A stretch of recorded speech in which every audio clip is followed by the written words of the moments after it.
चलिए question number second इसका देखते हैं हमें। देखिए फर्स्ट और थर्ड ये कुछ क्वेश्चन है, ये एक इंट्रोडक्शन के लिए है।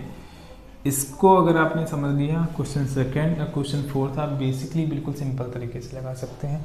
इसके साथ में मैंने ये सेकंड इसका थर्ड दे दिया है, सेकंड का थर्ड दे रखा है और साथ में ऑप्शन के साथ में है। ऑप्शन ये दिए हुए हैं आपके, कौन सा सही होगा, sin 60, cos 60, tan 60, sin 30। और मैं फर्स्ट क्वेश्चन की तरफ देख रहा हूँ। देखिए कैसा करना है, देखिए बिल्कुल सिंपल वे में हमें आपको समझना क्या है। देखिए कि tan 30 की वैल्यू क्या होती है, बताइए। देखिए tan 30 की वैल्यू क्या होती है, बिल्कुल सिंपल तरीके से हमें समझना है।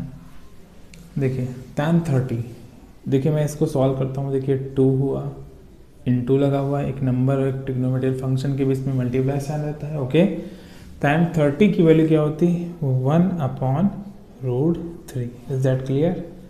अब अपॉन एक लंबा सा अपॉन लगा दिया हमने। ओके, 1 प्लस tan स्क्वायर 30, तो स्क्वायर तो अलग बात है, पहले हम tan 30 की वैल्यू समझते हैं। tan 30 की हमने ऑलरेडी भी वैल्यू बता रखी है, 1/√3। ओके, बट इस पर स्क्वायर लगा है तो हम इस पे क्या लगाएंगे, स्क्वायर लगाएंगे। Is that clear. बिल्कुल सिंपल तरीके से 2 रखा, इंटू रखा, tan 30 की वैल्यू 1/√3 और 1 प्लस tan स्क्वायर 30 था, स्क्वायर को हम बाद में देखेंगे। tan 30 की वैल्यू 1/√3 और बाद में हमारे पास क्या दिया हुआ है, स्क्वायर, हमने क्या लगा दिया, ओवरऑल पे स्क्वायर लगा दिया।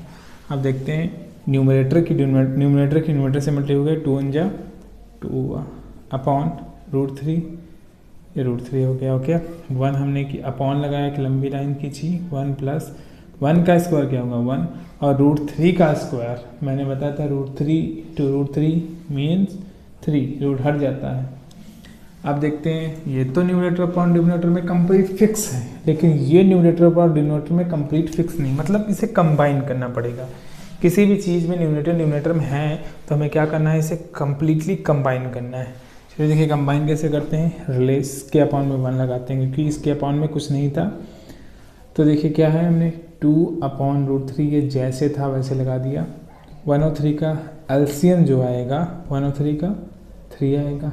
अब ये क्या करता है, ये इसको क्या करता है, डिवाइड करता है, 1 3 जा 3 और जो आता है इससे मल्टीप्लाई करके यहाँ पे लिखते हैं। तो 1 को अगर 3 डिवाइड करेगा तो 3 टाइम है, 3 1 जा 3 ये आ गया, प्लस 3 1 जा 1 में काट रहा है तो 1 1 जा क्या हुआ 1 हुआ।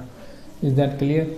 आप देखते हैं हमारे पास ये 2 बचा, ये √3 हुआ, ये 3 1 4 हुआ, ये 3 हुआ। ठीक है, कंप्लीट होगा numerator upon denominator, numerator upon denominator.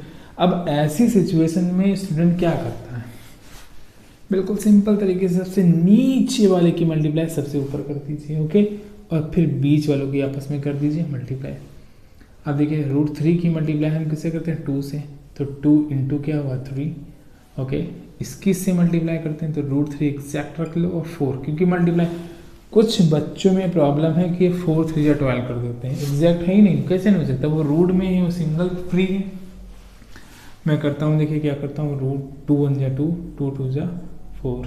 Okay, अब देखिए यहाँ पर बचा 3/√3 × 2। अब क्या करें, निकालना हमें ये है, ऑप्शन में ऐसा कुछ आएगा ही नहीं। तो मैंने क्या किया, जिस तरीके से मैंने अभी आपसे बताया था कि जिस तरीके से आप √3 × √3 को यहाँ पे देखिए स्क्वायर में हमने भी किया हुआ है, 3 लिख सकते हैं, वैसे रिवर्स चलते हैं। 3 को हम किस में कन्वर्ट कर सकते हैं, 3 को जस्ट इन दोनों में कन्वर्ट करते हैं। कौन से 3 को, न्यूमरेटर में 3 को हमने क्या किया, इसे लिखा √3 × √3। ये क्या किया हमने 3 की जगह पर क्या किया, √3 × √3। सर मैंने ऐसा क्यों किया, इसका रीजन है कि कुछ सिंप्लीफाई हमें करना है, किसी भी कीमत पर हमें क्या करना है, नीचे डिनोमिनेटर नहीं रखना है। ये सिंप्लीफिकेशन का एक रूल समझ लीजिए, बिल्कुल पक्का समझ लीजिए। ठीक है, √3 हमारे पास है, ये 2, देखिए √3 से √3 कैंसिल हुआ और हमारे पास आया क्या, एग्जैक्ट, हमारे पास एग्जैक्ट आया √3/2। आप बताइए √3/2 इसमें से किसकी वैल्यू हो सकती, sin 60 की वैल्यू हो सकती, cos 60 की वैल्यू हो सकती, tan 60 की वैल्यू होती, sin 30 की, डेफिनेटली sin 60 की वैल्यू होगी, इसलिए ऑप्शन नंबर क्या होगा, फर्स्ट होगा। इसके लिए हम क्या लिखेंगे, sin 60, क्योंकि साइन 30 की साइन 0 की वैल्यू क्या होती है 0, साइन 30 की वैल्यू 1/2, साइन 60 की वैल्यू 3/2, इसलिए साइन 60 की वैल्यू क्या होगी 3/2। एग्जैक्ट आंसर आपका क्या हुआ ऑप्शन नंबर आपका हो गया फर्स्ट। ओके, अब इसका मैं सेकंड नहीं बताऊंगा क्योंकि सेकंड बिल्कुल बेसिकली इसी मेथड से है। tan 45 की वैल्यू 1 है, ये आप एग्जैक्ट समझ लीजिए और उसी तरीके से बिल्कुल जैसे दिया है वैसे सॉल्व कर लेना है। अब मैं इसे सॉल्व करता हूँ। देखिए क्वेश्चन को समझते हैं क्या है।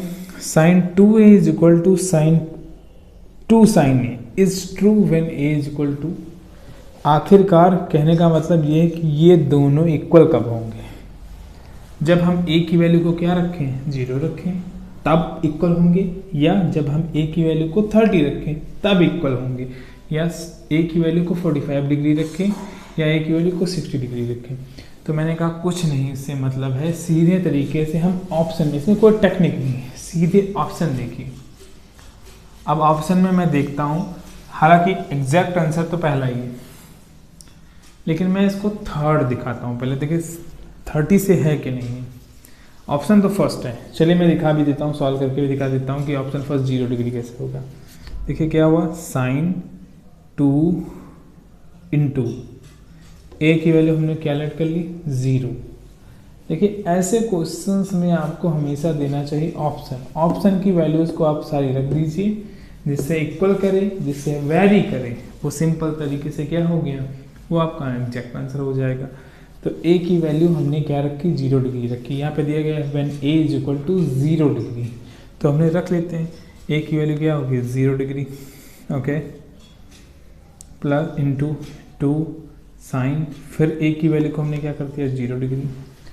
अब देखिए यहाँ पे कुछ चीज़ें तो बेसिकली मल्टीप्लाई का रूल है, 2 की 0 से मल्टीप्लाई करेंगे 0 डिग्री, और यहाँ पर 2 साइन 0 की डिग्री है। ओके, अब देखिए साइन 0 की डिग्री क्या होती है 0 होती है, और 2 रखिए इंटू रखिए, साइन 0 की वैल्यू क्या होती है, साइन 0 की वैल्यू क्या होती है 0 होती है।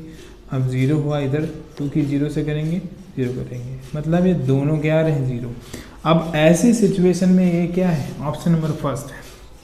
अब कुछ बच्चों को प्रॉब्लम होगी सर ऑप्शन फर्स्ट ही क्यों है, तो आपने देखा भी होगा समझा भी होगा, लेकिन मैं आपको समझा देता हूँ कि कैसे है एग्जैक्टली फर्स्ट ऑप्शन। देखिए सेकंड को भी मैं चेक कर लेता हूँ बिल्कुल सिंपल तरीके से।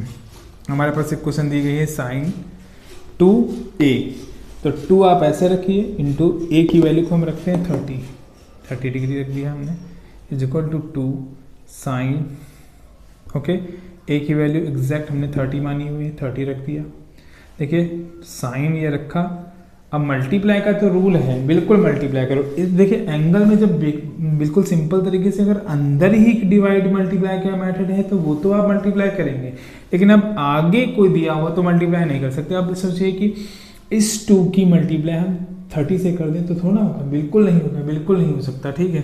इसलिए 2 की 30 से करेंगे तो क्या होगा 60 डिग्री। ओके, अब ये 2 साइन 30 को हम ऐसे रखते हैं, अब वैल्यू पुट करते हैं। साइन 30 की वैल्यू होती है हमारे पास √3/2, इक्वल लगाया 2 हुआ, और साइन 30 की वैल्यू होती है 1/2। भाई ये कैंसिल हो गया, यहाँ पे √3/2 आ गया और यहाँ पे 1 आ गया। क्या ये इक्वल है? नहीं ना, यहाँ पे √3 है, यहाँ पर 1। अब ऐसे क्वेश्चन में दोनों इक्वल आने चाहिए, इसमें नहीं आया, इसलिए इज नॉट इक्वल टू, इसका मतलब ये आंसर भी नहीं होगा। ऐसे इसको भी रखेंगे आंसर नहीं आया, इसको भी रखेंगे आंसर नहीं आएगा।